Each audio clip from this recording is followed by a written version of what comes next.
갑진년 새해가 밝았습니다. 1월을 뜻하는 영어의 제뉴어리는 로마 신화에 등장하는 야누스 신에서 유래되었다고 합니다. 야누스는 저렇게 얼굴이 두 개 붙어 있습니다. 그래서 지난 해를 돌아보고 새해를 전망한다는 뜻에서 이 야누스는 문을 지키는 신이고, 거기서 유래된 게 제뉴어리 1월이라는 겁니다. 1월은 참으로 중요한 의미가 있습니다. 지난 해를 돌아보면서 새로운 한 해를 희망차게 맞이한다는 뜻이 있습니다. 그래서 우리가 정동진 같은 데 해돋이를 가면 사람들이 사진을 올릴 때 뒷모습을 올립니다. 해를 바라보면서 뒷모습을 찍잖아요. 어떻게 보면 뒷모습이 더 진실할 수 있다. 프랑스의 작가 미셀 트루니에는 산문집 뒷모습에서 인간은 뒷모습이 진실하다. 등은 거짓말을 못한다. 앞에 우리가 얼굴은 꾸미고 같이 갈 수 있지만요, 뒷모습은 거짓이 없어요. 제가 오래전에 봤던 배너라는 영화가 생각나는데, 그 배너라는 영화에 예수님이 나오는데 절대 앞모습을 카메라로 안 비춰주더라고요. 항상 긴 머리에 뒷모습만 보여요. 그래서 그분이 하나님이시라는 것을 윌리엄 와일러라는 감독이 그렇게 연출한 것 같아요. 그분은 우리와 똑같은 인간이 아니라 하나님의 아들이시고 하나님이기 때문에 뒷모습만 비추어집니다. 그 영화가 65년 전에 개봉되었어요. 1959년도에. 그 시사회 때 윌리엄 와일러 감독이 이렇게 감탄했다. 하나님, 이 영화 제가 정말 만들었습니까? 지금 봐도 222분짜리 지금 봐도 대작입니다. 출애굽기 33장 23절에 보면 모세, 하나님의 사람도 하나님의 얼굴을 못 봤어요. 출애굽기 33장 23절에 보면 내가 잠깐 지나갈 테니, 하나님의 영광을 잠깐 보였다가 지나갈 테니 너는 나의 등만 본다. 하나님의 등만 봤어요. 우리 복음성가 가운데 나의 등 뒤에서 나를 도우시는 주님, 나의 매일의 삶 가운데 지치고 거나여 넘어질 때 나를 붙들어 주시네. 일어나 걸으라. 내가 새 힘을 주리니. 오늘 24년도에 하나님 여러분을 붙들고 새 힘을 주시는 복된 한 해가 되시기를 바랍니다. 일어나 도우시는 하나님, 나의 등 뒤에서 나를 도우시는 하나님, 매일 지쳐서 쓰러질 때마다 나를 익혀주시는 하나님. 새해가 되면 사람들이 뭔가를 결심하지 않습니까? 여러분 어떤 결심을 했습니까? 어떤 분은 운동하겠다, 다이어트 하겠다는 분들, 어떤 분은 저축을 하겠다, 어떤 분은 공부를 열심히 하겠다. 나름대로 다 이렇게 결심을 세웁니다. 그런데 심리학자들이 이렇게 말했어요. 무엇을 하지 않겠다는 부정적인 결심보다 무엇을 하겠다는 결심이 중요하다. 어떤 송년 모임에서 사람들이 신년에 결심을 적어냈어요. 근데 사회자가 실수해갖고 한 사람 걸 빼뜨렸어요. 그 사람이 화를 내는 거예요. 왜 다른 사람 거는 받아갖고 신년에 나의 새해의 결심에서 읽어주는데 내 거는 왜 안 읽어주나? 그래갖고 사회자가 고의로 그런 게 아니고 죄송하다고 지금 읽어드리겠다고 펼쳐서 읽으니까 내용이 뭐니까 새해는 절대 화내지 않겠다. 못 지키는 작심삼일. 여러분 우리가 작심삼일 얼마나 많은 걸 이렇게 세워놓고 못 지킵니까? 우리나라 소설가 가운데 김홍신이라는 분이 있어요. 인생 사용 설명서라는 책에 보면 담배 끊는 내용이 나와요. 그분은 담배를 얼마나 피웠냐면 37년 6개월 동안 피웠어요. 여기 혹시 담배 37년 피우신 분 계신가요? 네, 건강에 안 좋습니다. 근데 다 알면서도 못 끊잖아요. 이분은 원고를 쓸 때마다 하루에 서너 갑씩 피운대요.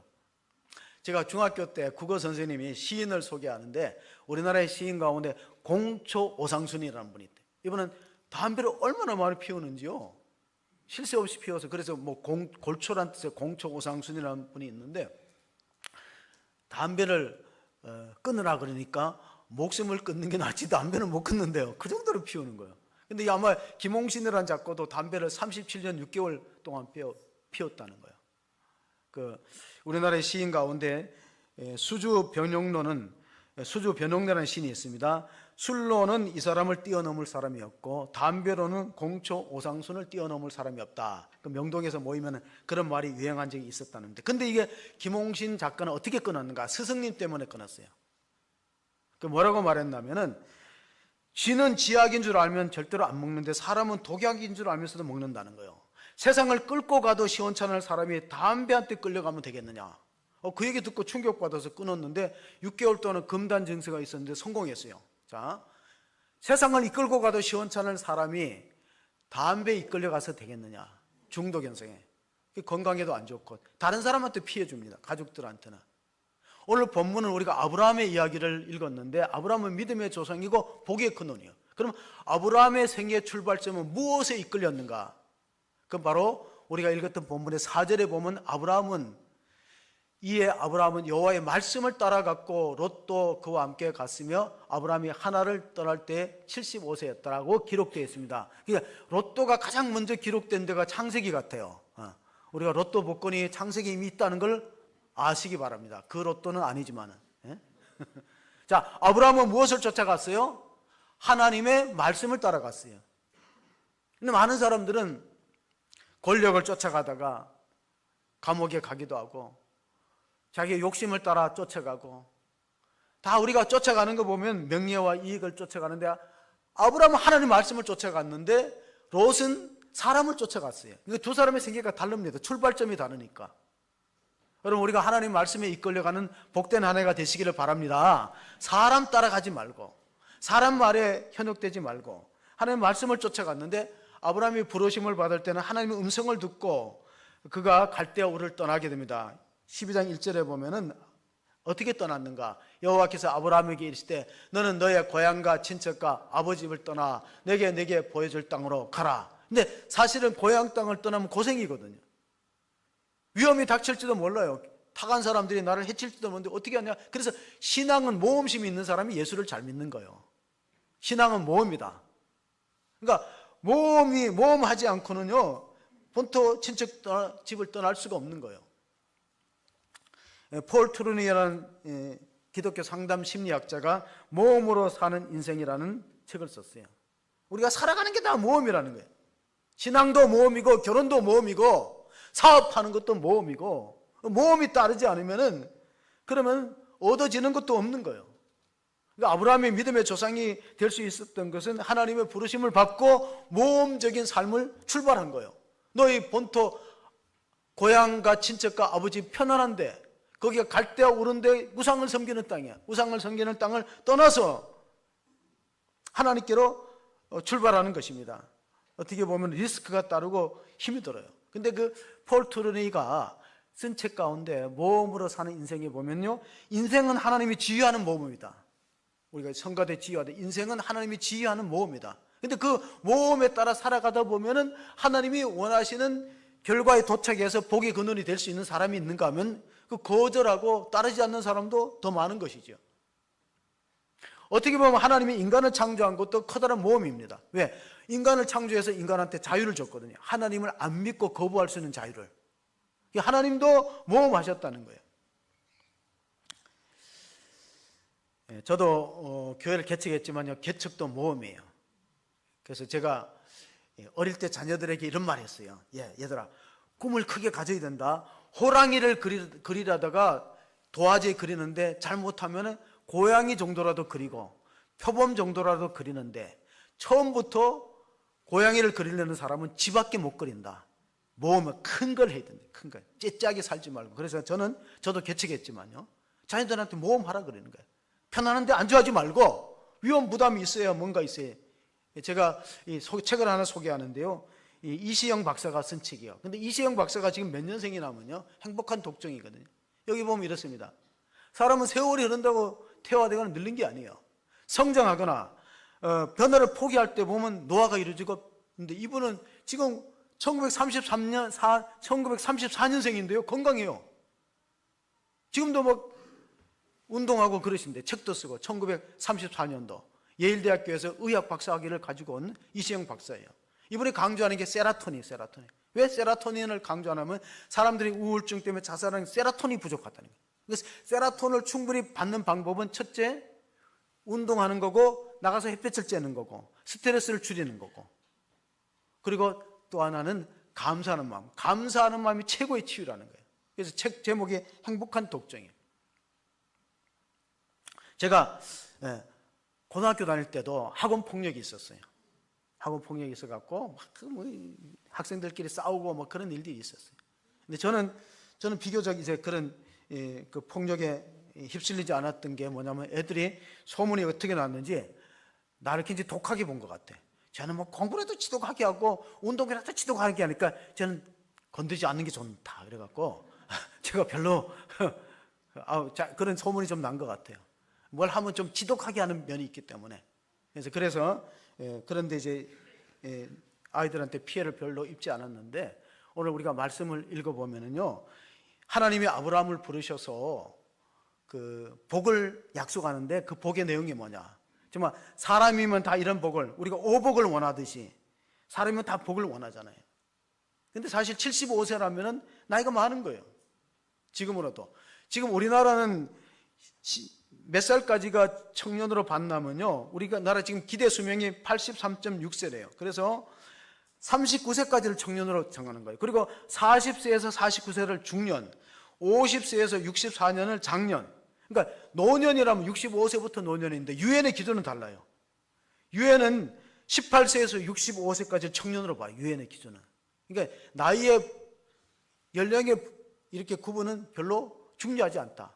나이는 숫자에 불과하다. 사무엘 울만이라는 사람이 시를 썼는데, 청춘의 시 보면요, 세월은 피부를 주름지게 하지만 열정을 포기하는 것은 영혼을 주름지게 하는 것이다. 나이가 먹는다고 늙는 게 아니라 꿈을 포기할 때 늙는다. 그런데 아브라함이 하나님 75세 때 받았던 꿈이 뭐냐, 비전이 뭐냐, 2절 3절에 나와 있습니다. 창세기 12장 2절 3절에 보시면요, 내가 너로 큰 민족을 이루고 내게 복을 주어 내 이름을 장대하게 하리니 너는 복이 될지라. 너를 축복하는 자에게는 내가 복을 내리고 너를 저주하는 자에게는 내가 저주하리니 땅의 모든 족속이 너로 말미암아 복을 얻을 것이니라 하신지라. 자, 한 좁게 보면 한 3가지고 넓게 보면 한 5가지. 땅을 준다. 너 보이는 땅을 준다. 땅을 얻는 것은 그 당시로 말하면 하나님의 큰 축복입니다. 땅을 주겠다는 것이고 후손을 창대케 한다는 거예요. 그래서 아브라함의 후손에는요, 3대 종교가 거기서 나왔어요. 유대교가 거기서 나왔지, 기독교가 거기서 나왔지, 심지어는 해교들도, 모슬렘에도 아브라함은 자기 조상이라고 합니다.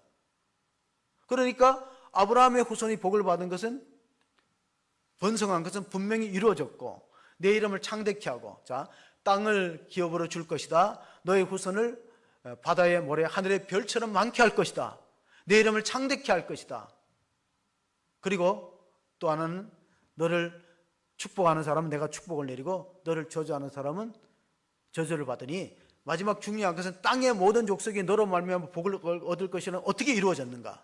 여러분, 마태복음을 딱 펼치면요, 1장 1절에 이렇게 기록되어 있어요. 아브라함과 다윗의 자손 예수 그리스도의 세계라. 그럼 뭐냐? 아브라함과 다윗의 후손으로 예수님이 왔기 때문에 예수 믿어서 구원받은 사람들이 인류 역사 가운데 지금도 20억에 가까워요. 그러니까 모든 민족이 너로 말미암아 복을 받는다는 것은 구체적으로 누구를 통해 이루어진다면 예수님 통해서 이루어진 거예요. 왜? 아브라함의 후손으로 예수님이 왔고, 예수 믿어서 많은 사람들이, 이 땅에 많은 사람들이 구원이라는 복을 누리니까 그 아브라함과 약속한 것이 다 성취되었다고 우리가 볼 수밖에 없는 것입니다. 그런데 아브라함은 그 약속을 어떻게 성취되었는가?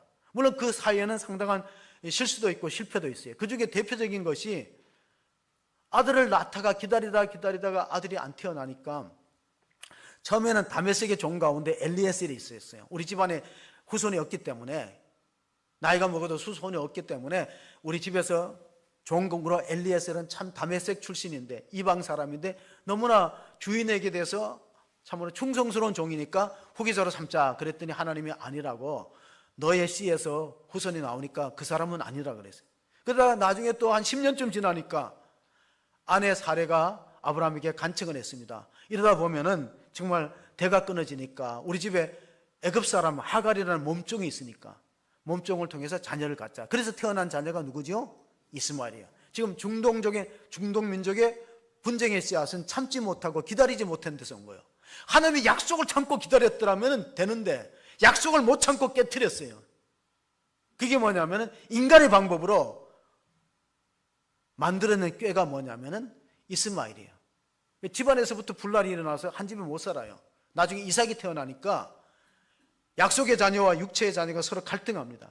그래서 하갈이 결국은 나가서 한 민족을 만들었는데 지금 아람 민족이에요. 팔레스타인의 분쟁은 약속을 참지 못하고 언약을 위반한 데서 생긴 불행이다 볼 수 있어요. 그래, 이런 말이 있어요. 기다리면 이삭이고 서두르면 이스마엘이다. 그래서 우리가 이 복의 개념을 생각할 때 우리 동양에는 이제 오복이라는 게 있잖아요. 근데 이제 성경적인 복은 뭐냐? 성경적인 복은 소유보다는 관계 무게를 두고 있어요. 관계. 그러니까 가정이 돈이 많고 싸우고 불화하면 행복이 아니라는 거예요. 돈은 많은데.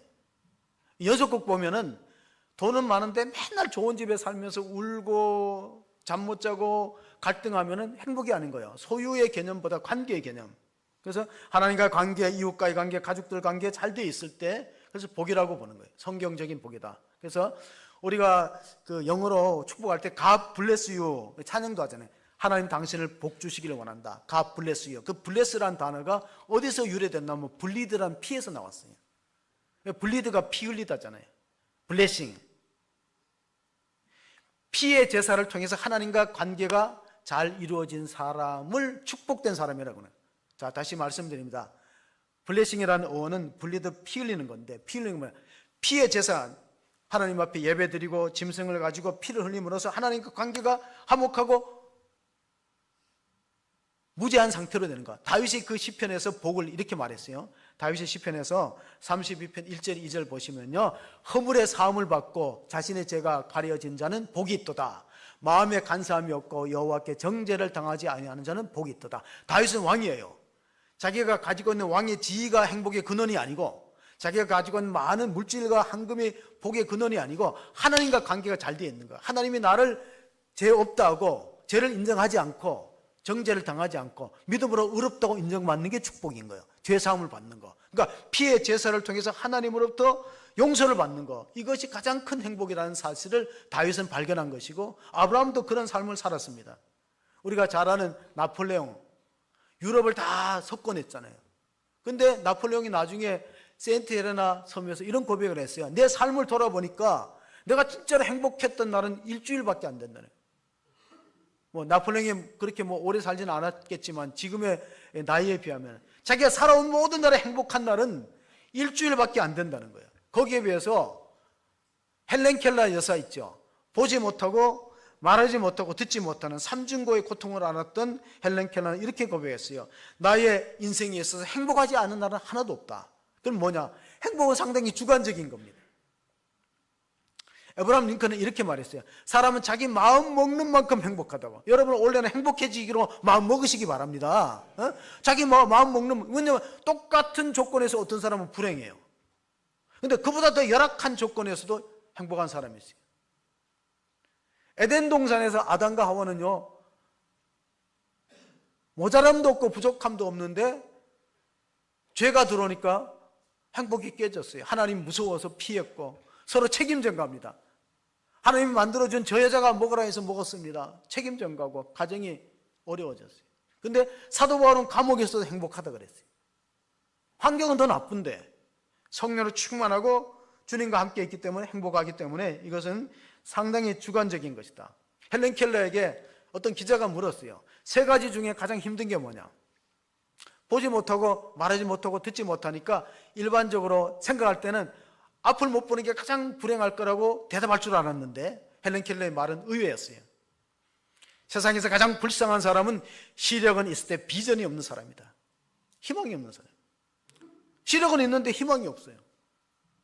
여기서 비전이라는 것은 꿈과 희망을 말하는 거예요. 사람은요, 안 먹고도 40일 버티고 물 안 마시기도 뭐 한 5일 버티지만 희망이 없이는 살아갈 수 없는 존재인데, 희망이 없다는 건 얼마나 비극적입니까? 요즘 사람들이 자꾸 젊은이들이 꿈을 포기하잖아요. 새해라는 것을 우리가 가장 희망찬 새해라는 말을 많이 쓰는데요, 고대로부터 새해가 되면 신점을 칩니다. 우리만 그런 게 아니라, 우리만 뭐 토종비율 보고 새해 운세를 보는 게 아니라 고대 2000년 전에 사람들도 아브라함 시대에도요 점을 많이 봤습니다. 그리고 그리스 사람들도 그 그리스의 델포의 신전 아폴론이라는 신전이 있습니다. 거기 가서 신점을 듣고 싶어 합니다. 그런데 성경에는 점치지 말라 그래요. 무당한테 가지 말고 점 보지 말라. 하나님이 너의 인생을 책임지는데 뭘 자꾸 물어서 뭐하냐? 하나님이 너의 인생을 책임지겠다고 불렀는데, 우리를 부르신 자가 우리를 책임질 줄 믿습니다. 우리는 하나님이 부르신 자예요. 부르신 자는 부름 받은 자들은요, 부르신 자가 책임지는 거예요. 자, 군대에서 우리 자녀를 불렀어요. 그럼 군대가 다 의식주를 해결해 주는 거지. 부름 받은 사람의 운명은 부른 자가 책임진다. 그런데 그 델포이 아폴론 신전에 가면 기둥에다가 새겨진 글귀가 뭐냐면 헬라 말입니다. 그리스 말 그노티 세아우톤. 자, 그노티 세아우톤이라는 그리스 말 헬라 말은 뭐냐면 너 자신을 알라는 거예요. 누가 말했죠? 테스 형이 말했잖아요. 테스 형 모르나요? 너 자신을 알라고 테스 형이 말했잖아. 그노티 세아우톤, 너 자신을 알라. 이게 소크라테스의 철학의 주제이기도 합니다. 근데 사람이 자기 자신을 잘 몰라요. 그래서 국어 선생은 너 주제를 알라. 그리고 수학 선생은 분수를 알라. 그리고 지리 선생은 너 자리를 알라. 그리고 미술 선생은 너 색깔을 알라. 그리고 음악 선생은 뭐라고 하겠어요? 너의 박자를 알라. 그러겠죠. 과학 선생은 너의 법칙을 알라. 근데 너 자신을 안다는 게 의외로 어려워요. 그래서 칼빈이라는 장로교를 창시한 칼빈, 전 칼빈, 또 짱 칼뱅은요 이런 말을 했어요. Without knowledge of God, 하나님을 아는 지식 없이는 There is no knowledge of self, 너 자신을 모른다. 그 기독교 강요라는 그가 26살에 썼다는 기독교 강요 유명한 고전이 있어요. 거기다 이랬었어요. 하나님 아는 지식 없이는 자기를 모른다는 거예요. 우리가 자기를 알 것 같은데 의외로 자기를 몰라요. 자기를 발견하고 자기를 알려면 하나님을 만나야 되는데 그 만나면 무엇을 통해서 만납니까? 하나님 말씀을 통해서 만나는 거예요. 하나님 말씀을 부지런히 읽고 듣다 보면은 믿음은 들음에서 나고 들음은 그리스도의 말씀으로 나는데 하나님의 음성을 우리가 안 듣고 귀가 둔하여 듣지 않는 경우가 많습니다. 구약 성경은 계속 그걸 말해요. 예언자들의 말을 안 들었다. 마음이 완악하고 다투어 있어서 여호와의 음성에 귀를 기울이지 않고 안 들었다는. 근데 아브라함은 하나님의 부르심에 귀를 열고 듣고 출발한 거예요. 처음부터 그가 가나안 땅을 간 게 아니라 이게 창세기 11장에 보면 하란이라는 곳에 머물렀다는 말이 있어요. 하란이라는 곳에. 왜 그랬을까? 가나안 땅은 먼 거리기도 하고 두렵기도 하고 하란은 중간 기착지고 살기 좋은 거니까 아마 가족들이 다 가다가 누군가에 의해서 좀 쉬었다 가자 하는 그 쉬었다 가는 게 한 15년 걸렸다는 거예요.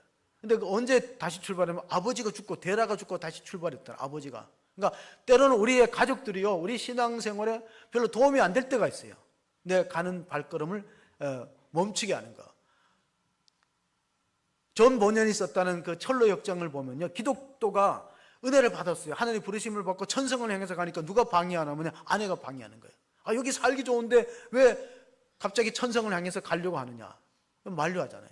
히브리서 11장 8절에 보면은요 이 아브라함의 사건을 이렇게 기록했습니다. 믿음으로 아브라함은 부르심을 받았을 때 순종하여 장래의 유업으로 받을 땅에 나아갈새 갈 바를 알지 못하고 나아갔으며 신앙은 모험의 세계예요. 모험심이 강한 사람이 예수 잘 믿게 돼 있어요. 근데 주판을 굴리고 계산하는 사람은 믿음이 안 자라는 거예요. 갈 바를 알지 못하고 갔어요. 철로 역정의 기독도가 천성을 향해서 이 땅은 장망성이다. 이 땅은 장차 망할 성이고 심판의 땅이니까 내가 천국 가고 하나님 나라 가기 위해서 출발한다 그래 아내가 가지 말라는 거예요. 이 땅에 살만한데 왜 고생스럽게 가려고 하느냐. 가족들이 만류하고 못 가게 할 때 기독도는 아니다. 그래서 여러분 가정에 아브라함이 다 있어요. 신앙의 1세대는 아브라함이요. 신앙의 개척자가 아브라함이에요. 근데 그 신앙의 개척자가 가족회의에서 우리가 다 같이 교회 나가는 날까지는 아무도 가지 말자 그러면요 구원 못 받습니다. 자, 다시 설명합니다. 그 집안에 아브라함과 같은 모험적인 신앙이 있어야지 우리 가족들이 다 가족회의를 해서 전체적으로 구원받고 전체적으로 교회 나가기까지는 교회를 가지 말자 하면은요 아무도 구원 못 받아요. 누군가가 용기 내갖고 모험적으로 나가면 가족들이 핍박이 있어도 가다 보면은 나중에 부모님도 나가게 되고 자녀들도 나가게 되는데 그 사람이 뭐예요? 그 사람이 그 집안에 아브라함인 걸 믿으시기 바랍니다. 연예계에도 아브라함이 있대요. 체브람이라고. 그 우리가 흑백 텔레비 수사반장에 그 양반이 나왔어. 그 수사반장 혹시 TV 드라마 본 사람 있어요? 그 나이 드신 분이야. 젊은 사람들은 몰라. 체브람을. 그 연예계 아브라함이라 그러잖아요. 그러니까 한 집안에 이런 아브라함이 있어야 된다는 거야. 5절에 보면요. 12장 5절에 보면은 이런 말씀이 있어요. 아브라함이 그의 아내 사레와 조카 롯과 하란에서 모든 소유와 얻은 사람을 이끌고 가나안 땅으로 가려고 떠나서 마침내 가나안 땅에 들어갔다. 여기서 가장 중요한 단어가 마침내예요. 결과에 하나님이 결과 복이 근원되는 결과에 마침내 도착했다는. 그런데 그 중간에 아브라함이 조금 실수한 게 있잖아요. 이스마엘을 낳았죠. 인간적인 방법으로. 또 하나 하란 땅에 아버지가 여기 좀 있다가 가자 그러니까 이따가 한 15년 가나안 땅 가는데 지체됐잖아요. 우리도 그래요. 온전한 순종을 처음부터 하는 사람 없어요. 다 실패하고 좌절을 겪으면서 서서히 마침내 가나안 땅에 들어가요. 마침내 복의 근원이 되는 겁니다. 그래서 세상에서 가장 어렵게 지어진 절 이름이 뭔지 아세요? 세상에서 가장 어렵게 지어진 절 이름 제가 전번에 한번 알려줬는데 기다만 안 들으셨군요. 우여곡절이라고 들어보셨나요? 네. 우여곡절 끝에 마침내 축복의 땅에 다 들은 거예요. 하나님의 목표는 뭐냐? 신명기 8장 16절에 보면 마침내라는 단어가 나와요. 마침내 같이 읽어봅니다. 내 조상들도 알지 못하던 만나를 광야에서 내게 먹이셨더니 이는 다 너를 낮추시며 너를 시험하사 마침내 내게 복을 주려 하심이었느니라. 40년 동안 광야에 시련이 있고 실패가 있지만 결과적으로 복을 받는다는 거예요. 그러니까 하나님을 잘 믿는 사람은 인생의 끝이 좋은 걸 믿으시기 바랍니다. 결과적으로 좋은 거예요. 결과적으로 마침내 과정에는 실패가 있고 연단이 있고 고통이 있고 아픔이 있지만 마침내라는 거예요. 마침내 복을. 근데 그 아들도 마침내 복을 받는 아브라함의 아들이 이삭인데요. 이삭이 블레셋 땅에 들어가서 우물을 파니까 뺏깁니다. 주변 사람들이 터세하는 거예요. 근데 마침내 하나님이 100배의 복을 주는데 창세기 26장 12절 13절에 보면 이삭이 그 땅에서 농사하여 그의 100배나 얻었고 여호와께서 복을 주심으로 그 사람이 창대하고 왕성하니 마침내 거부가 뭐냐? 여러분, 거부라는 게 굉장히 중요해요. 소부는 작은 부자는 제근에 있다. 소부재근, 거부재천 한 문자예요. 자, 다시 설명합니다. 소부재근, 작은 부자는 근면성실하면 돼요. 근데 거부는 하나님이 만든 거예요. 거부재천, 하늘에 달려있다. 왜? 이삭이 창대기 되고 100배의 복을 받았어요. 누구 때문에? 아브라함이 언약을 신실하게 잘 지키기 때문에. 하나님 우리 말씀을 붙들고 그 순종할 때 어떤 복을 주시는가? 신명기에 보면요, 하나님 우리가 바라는 게 딱 하나 있어요. 여호와께서 너한테 뭘 바라겠느냐? 신명기 10장 12절 13절 보면 이스라엘아 내 하나님 여호와께서 내게 요구하시는 것이 무엇이냐? 그건 하나님 여호와를 경외하여 그의 모든 도를 행하고 그를 사랑하며 마음을 다하고 뜻을 다하여 내 하나님 여호와를 섬기고 내가 오늘 내 행복을 위하여 내게 명령하는 여호와의 명령과 규례를 지킬 것이 아니냐. 자, 우리는 십계명 가운데 안식일 지키는 것도 힘들어요. 근데 하나님이 명령과 규례를 준 목적이 뭐냐면 너의 행복이지 하나님의 행복이 아니에요. 너의 행복을 위해서 내가 명하는 여호와의 명령과 규례를 지키라는데 우리는 그걸 간섭으로 생각하고 교회 다니니까 너무 구석이 많아, 자유가 없어, 그렇게 오해하는 거예요. 하나님이 우리에게 너 행복하라고 십계명을 준 거고 말씀을 준 거지, 하나님 우리 자유를 구속하고 우리를 불행하게 하기 위해서 명령과 규례를 준 거 아니라는 것을 성경은 분명히 말씀하고 있다는 걸 알고, 신명기 33장에 가면 모세가 최후의 기도가 있습니다. 이스라엘 민족을 향한 기도가 있는데 그 기도의 내용을 보시면요, 이스라엘이여 너는 행복한 사람이로다. 여호와의 구원을 너같이 얻은 사람이 누구냐? 그는 너를 돕는 방패시요 내 영광의 칼이시로다. 내 대적이 내게 복종하리니 내가 그들의 높은 것을 밟으려다. 승리자가 된다는 것이에요. 탈무드에 이런 말이 있어요. 최후에 웃는 사람이 승리자다. 인생의 마지막에. 이스라엘 너는 행복한 사람이다. 여호와의 구원을 너같이 얻은 사람이 어디 있는가? 우리는 하나님 구원받은 것 사실만 해도 충분히 행복할 수 있고 감사할 수 있는 조건이 되는 걸 믿으시기 바랍니다. 여호와의 구원을 너같이 얻은 백성이 어디 있는가? 너는 믿음으로 의로워졌잖아. 하나님께 정죄를 당하지 않는 사람이 다윗이 복이 있다고 하지 않았습니까? 그래, 우리 그 복을 누리고 있는 거야. 보이지 않는 신령한 복을 갖고 있는 거야. 우리는 자꾸 보이는 것, 눈에 보이는 것, 가시적인 복, 물질적인 복만을 추구하니까 그러니까 내가 복이 없는 것 같아. 근데 가만히 뜯어보면 여러분이 얼마나 많은 복을 받았는가? 여호와의 구원을 너같이 얻은 백성이 어디 있는가? 너는 행복한 사람인데 왜 자꾸 스스로를 불행하다고 하느냐? 그게 모르는 거예요. 우리가 하나님 주시는 복을, 신령한 복을 다 모르고 그걸 깨닫지 못하는데 그 이유가 뭐냐? 그 이유는 우리가 본문의 7절 8절에서 찾아보겠습니다. 창세기 12장 7절 8절. 여호와께서 아브라함에게 나타나 이르시되 내가 이 땅을 내 자손에게 주리라 하신지라. 자기에게 나타나신 여호와께 그가 그곳에서 제단을 쌓고 거기서 베델 동쪽 산으로 옮겨 장막을 치니 서쪽은 베델이요 동쪽은 아이라. 그가 그곳에서 여호와께 제단을 쌓고 여호와의 이름을 부르더니. 자, 아브라함과 같이 출발했던 롯과 아브라함의 결정적인 차이가 뭐냐면 아브라함은 가는 것보다 예배의 제단이 있고 롯은 그게 없어요. 세상만을 바라보고 세상 좋은 걸 선택합니다. 그래서 소돔과 고모라 성을 선택했다가 나중에 다 불바다가 되어버려요. 그러나 아브라함은 가는 것보다 제단을 쌓고 장막과 제단 사이를 왔다 갔다 했어요. 동쪽은 아이고 서쪽은 베델이다. 베델은 하나님의 집이고 아이는 폐허의 무더기, 폐허의 집이에요. 우리 가정에 제단이 있다면요, 천국과 같아, 아버지 집과 같아. 그런데 가정에 제단이 없다면 뭐예요? 폐허의 무더기가 될 수 있다는 것을 여실히 보여지면서 아브라함의 생애에서 가장 중요한 두 장소가 장막과 제단인데, 다시 한번 보면은 아브라함은 이 본문의 말씀을 다시 보면 창세기 12장 7절 보면요, 8절 한번 보겠습니다. 8절. 거기서 베델 동쪽 산으로 옮겨 장막을 치니 서쪽은 베델이요 동쪽은 아이라 그가 그것을 여호와께 제단을 쌓고 여호와의 이름을 부르더니, 여호와 이름을 부르는 제단은 교회를 말하는 거고 장막은 가정을 말하는 거예요. 아브라함의 인생에서 가장 중요한 두 곳을 꼽으라면 가정과 교회예요. 장막은 자기 거처하는 교회가 가정이에요. 장막과 교회. 다시 말하면 가정과 교회를 그 아브라함 일생을 왔다 갔다 하면서 하나님을 섬겼기 때문에 어떤 복을 받았는가? 너를 저주하는 사람 내가 저주하고 너를 축복하는 사람 내가 축복했다는 거 뭐냐? 아브라함에게 백그라운드는 하나님이 되어주겠다는 거. 나는 너를 지키는 방패와 칼이 된다는 거. 그래서 가장 좋은 백이 뭐냐? 제가 어릴 때 부모님들이 그런 말 하더라고요. 집안에 백이 없어갖고 취업도 안 되고 그런 얘기했어요. 그런 처음에는 가방 들고 다니는 백인 줄 알았더니 가만히 보니 그게 아니에요. 가방 들고 다니는 백이 아니고 뭐라고? 백그라운드 배경. 근데 가장 좋은 백이 뭘까요? 나는 우리 집안에 국회의원이 있다, 우리 집안에 장관이 있다, 이런 백보다가 가장 좋은 백이 하나님의 백이잖아요. 하나님의 백이 뭐냐? 아브라함이 하나님을 백그라운드로 삼았어요. 그래, 아브라함을 건드리는 사람은 벌을 받았어요. 왜? 바로 왕이 아브라함의 아내 사내를, 또 아비멜렉이, 그랄 왕이 다 아브라함에게 해를 주려다가 본인들이 다 해를 입는 거예요.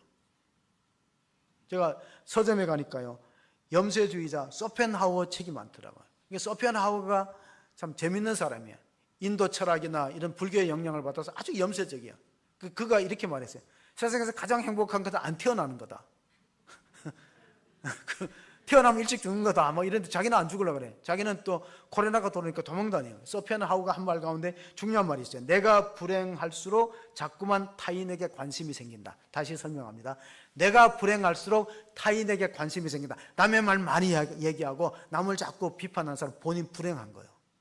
내가 만족하고 기쁨이 있으면요, 타인의 말 안 해요. 내가 불행할수록 자꾸 타인한테 관심이 생긴다, 그 말이에요.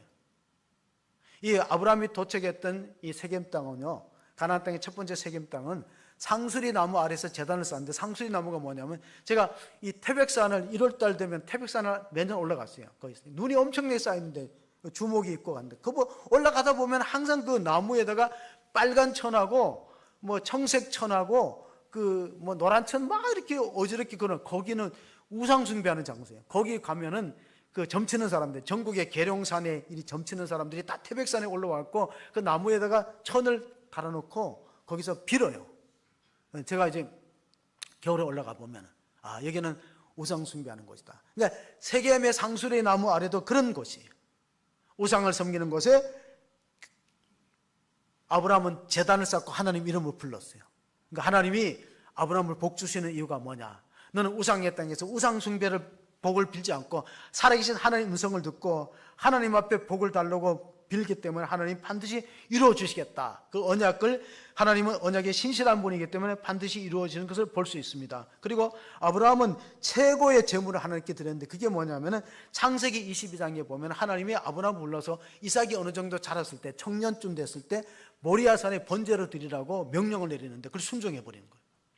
그럼 보통 우리가 짐승을 들여서 제물을 드리라는 건 얼마든지 소도 바칠 수 있는 믿음이 있는데 차식을 번제로 드리니까 얼마나 고민스럽고 힘들었지만 순종했어요. 그러니까 하나님이 아브라함에게 복을 주시겠다는 것을 맹세하는 장면이 나옵니다. 그러니까 맹세라는 건 뭐냐면 자기보다 더 높은 존재를 두고 맹세합니다. 우리가 하늘을 두고 맹세하지요. 하늘이 나보다 위에 있기 때문에. 근데 하나님은 자기보다 더 높은 존재가 없잖아요.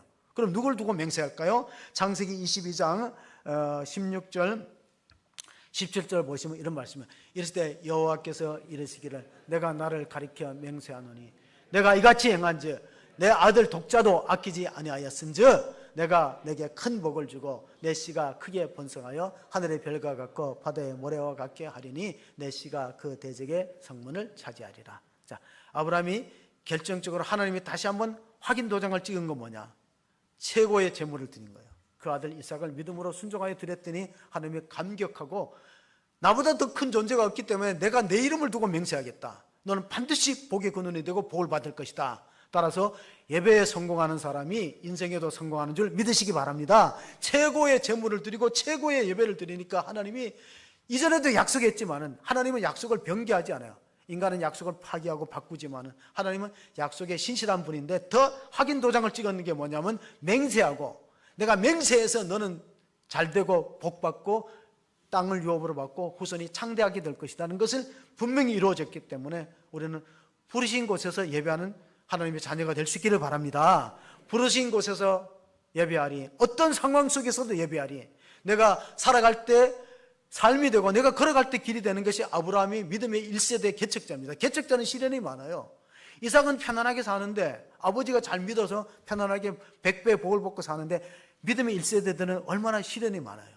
여러분 중에 한 가정에 믿음의 1세대들이 있을 거예요. 그 사람들은 꿋꿋하게 하나님의 말씀을 순종하고 예배의 성공자가 될 수 있기를 바랍니다. 시편 95편에 보면요, 예배는 무엇이냐 잘 나와 있습니다. 예배는 이런 게 예배입니다. 오라 우리가 굽혀 경배하며 우리를 지으신 여호와 앞에 무릎을 꿇자. 그는 우리의 하나님이시요 우리는 그가 기르시는 백성이며 그의 손이 돌보는 양이기 때문이라. 너희가 오늘 그의 음성을 듣거든 너희가 무리바에서와 같이 또 광야에 마사와 지냈던 날과 같이 너희 마음을 완악하게 하지 말지어다. 하나님 음성을 들을 때 완악했던 것이 광야 40년 생활의 반복이었어요. 그때 원망 불평 교만하다가 죽고 말았어요. 그래서 우리가 다 피해야 되는데 원불교를 피하셔야 돼요. 원망 불평 교만이 실패의 원인이에요. 하나님의 말씀을 청중하고 들으면요, 우리가 창세기 안에 모든 해답이 있어요. 마르바 던이라는 여성 신학자는요, 몸이 아파요. 근데 하나님의 치유의 능력이 창세기 말씀 안에 다 있다면서 이런 말을 했어요. 내가 배워야 할 모든, 내가 알아야 할 모든 것은 창세기에서 배웠다. 책 제목이에요. 근데 이 로버트 풀검이라는 사람이 내가 배워야 할 모든 것은 유치원에서 배웠다 그래요. 근데 그걸 패러디해 갖고 내가 알아야 할 모든 것은 창세기에서 배웠다. 창세기에 보면 하나님의 말씀에 순종했던 아브라함이 복의 근원이 되지 않았습니까? 그러므로 우리가 어떻게 신앙생활을 할 것이냐, 우리가 여호와 앞에 굽혀 경배하자. 시편 95편의 말에 그 무릎을 꿇는다는 무릎이 베레크인데, 히브리 말에 보면 무릎이라는 이 베레크에서 바라크라는 축복이 나왔다고 합니다. 우리가 오래전에 흑인 대통령 버락 오바마가 있어요. 버락이 앞에 축복이라는 뜻이에요. 축복받은 오바마, 버락, 바라크. 근데 그 바라크 축복의 어원이 무릎 베레크에 있다는 거예요. 하나님 앞에 무릎 꿇고 제사 드릴 때, 예배가 온전히 이루어질 때 하나님이 약속된 복을 쏟아 부어 주기 때문에 우리가 어떻게 신앙생활을 해야 되는가. 올 한해는 정말로 우리가 예배에 성공함으로 우리 삶이 아브라함 같은 복의 근원이 되고 이름이 창대되고 후손이 복받는 그런 믿음의 가정들 다 되시기를 주의 이름으로 축원합니다. 아멘. 하나님 아버지, 오늘 아브라함은 하나님의 말씀에 순종하여서 부르심을 받을 때 갈 바를 알지 못하고 나아갔습니다. 가나안에 가는 길에 많은 중도의 실패와 실수가 있지만 마침내 하나님의 축복의 땅을 허락하였던 것처럼 가는 곳마다 제단을 쌓았던 아브라함은 복의 근원되고 또 하나의 축복의 통로로 쓰임받았습니다. 오늘 우리 24년도 첫 번째 예배를 드리는 성도들의 발걸음이 하나님 무릎으로 하나님께 나와 경배함으로써 하나님께 영광 돌리는 예배의 성공자가 다 되기를 원합니다. 그래서 제단과 상막 사이에 오고 가면서 하나님의 이름을 불렀던 아브라함이 하나님이 약속한 언약의 축복들을 다 누렸던 그런 은혜가 이 안에 우리 성도들의 가정과 삶 가운데 풍성하게 임할 수 있도록 역사하여 주시옵소서. 우리 구주 예수 그리스도의 이름으로 기도하옵나이다. 아멘.